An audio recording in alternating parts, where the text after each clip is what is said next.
Alright, let's see who we're facing this time.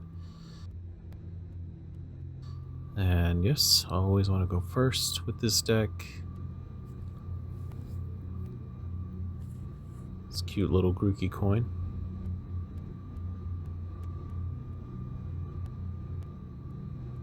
Perfect.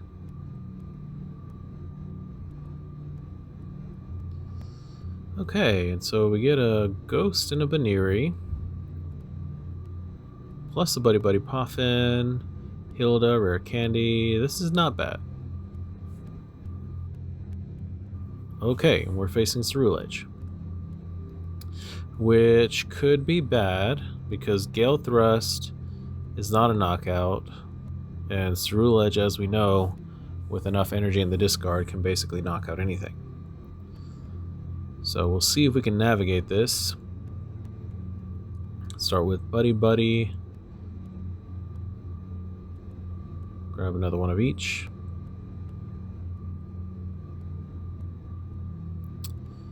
And I'm gonna stay there. I don't want to discard anything else in my hand, really. That Rare Candy could come in handy. The Hilda will definitely be necessary. Okay, they're starting with Earthen Vessel.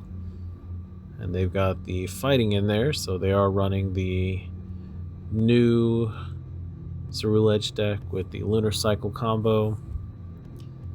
Going for the Squawkabilly first. Jamming Tower, okay. And Carmine. And we did just see the Briar hit the discard. We see a Ceruledge hit the discard.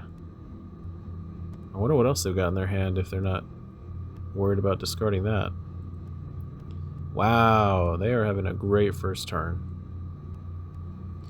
Okay, finally there's a Lunatone. And here's the Squawkin' Seas.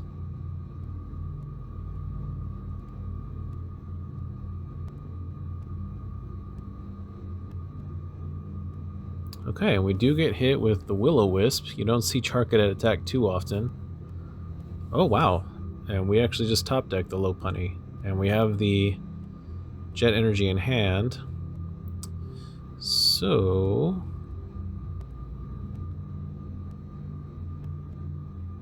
let's use this to grab a Dusknoir and another Jet Energy.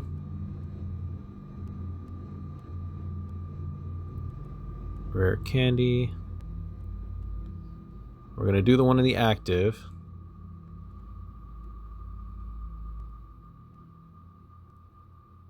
Curse Blast.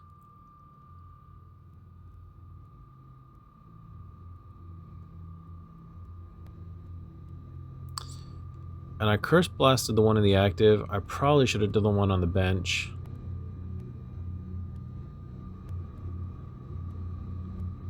Because then I would have been able to Gale Thrust the one in the active.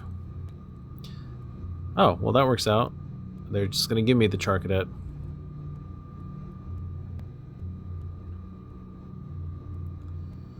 Okay, and I'm going to Ultra Ball for another Dusknoir. Rare Candy Dusknoir again.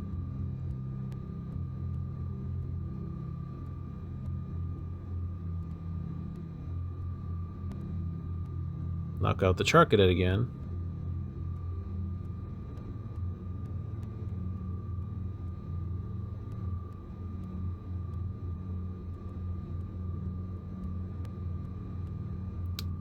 And that may have been a mistake too, because yes, I eliminated everything of theirs at the moment. I only have a 2-card hand, and I'm only going to be able to hit for 60 on this Gale Thrust, so I think I may have been a little too aggressive on that one.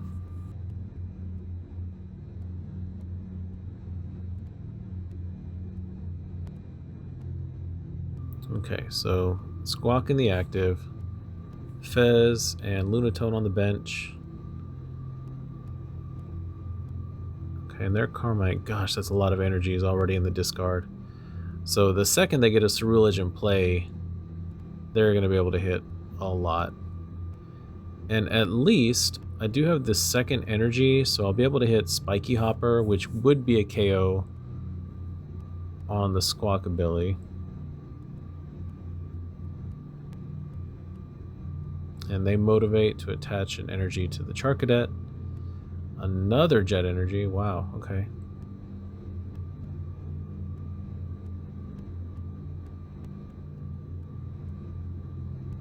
And I'm actually going to retreat to attach and move back up. And Gale Thrust again.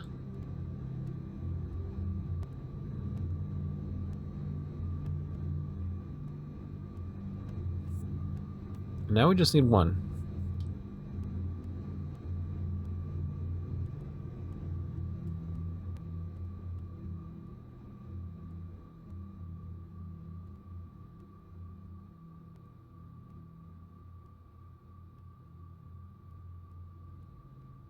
Okay, and we finally see Charcadet hit the field.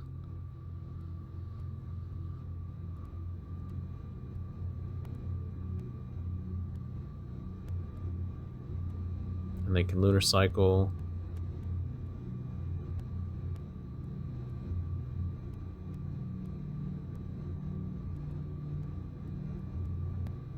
Drillbur for the dig, dig, dig. Okay, and 15 energy in this discard pile, so that's definitely going to be enough. So we are in trouble. Yep. And they only need one prize. I don't have anything I can do, because I can put this Baniri down and play the Hilda, but I really needed the Baniri down beforehand, and it still would not have been enough. So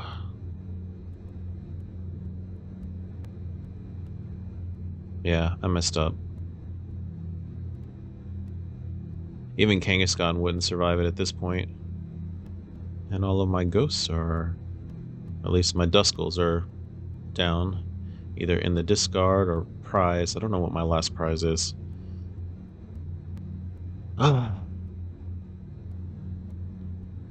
Well, at least it came down to the last prize card.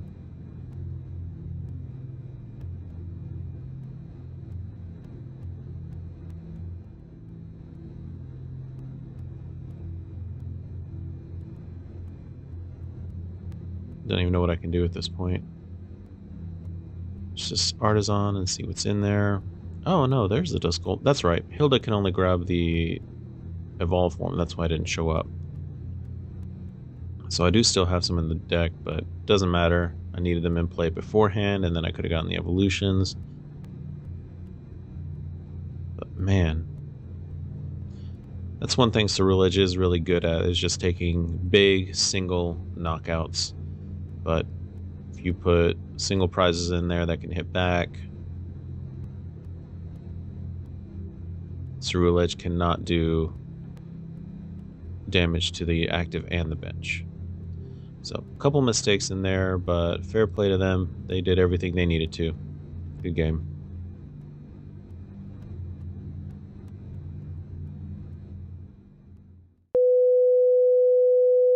Okay, and that is it for our series with Mega Lopunny EX. And we came out with a 50-50 record. So 5 wins, 5 losses out of the 10. Started out by beating Dragapult twice, and then lost to Goldengo, lost to Gardevoir, then came back and beat a Mega Absol box, also beat a Festival Lead deck. That one was a really quick one. I didn't even post that because it was just such a quick concede. It was a knockout and a concede, because when you go first, and then on your first attacking turn you can evolve and hit for 230. There's not a ton that can deal with that, and if you don't have the bench set up, then that can be game already. And then I lost to a Mega Lucario, which I figured that would happen, but it was actually closer than I expected. So that one went fairly well, despite having the fighting weakness. Then I beat a Golden Ghost, so I kind of got my revenge, even though it was a simple, I think it was literally just one knockout and then they conceded. They did try to set up their bench. I feel like they could have kept going, but maybe they just didn't want to prolong it, who knows. And then I lost to a Ceruledge, because as we've talked about before, Ceruledge is definitely built to take those big knockouts. And Ceruledge can one-shot Mega Lopunny, pretty much any Mega. And even Lopunny, when you do your Gale Thrust, 230 is not enough to knock out Ceruledge without some help from your Ghosty Boys. And then I lost a match to Mega Absol, and that one was actually a really good one. I want to say I was one turn away from winning, but their Claw of Darkness, as well as they gusted around my Clef Key in order to unlock their abilities. Clef Key was really the MVP of that one, because just being in the active and shutting off the abilities for all of the basic Pokemon on the board, you're shutting off Latias, you're shutting off Kangaskhan, you're shutting off Psyduck, which they also utilized, but with Clef Key in the active, you can use your Cursed Blast. But they found a way around. I did a lot of damage. They pennied, I think, twice. And one thing, too, that happened that I never even considered, really, is Clef Key actually has a decent attack, or at least its attack has a decent effect by you discard the tools from the opposing Pokemon before you do damage. So I was able to discard a Bravery Charm off of one of the Absols in that way. But still came out as a loss. They played it well, so 50-50, and after 40 matches, we are at 50%. So we're still kind of riding the coattails of Charizard, because Mega Charizard is my only deck with a winning ratio. Mega Bosno, 40%, Mega Sharpedo, 30%, which that surprised me, and so Mega Lopunny, 50%. So got another Mega deck lined up, and we'll see how we do with that one.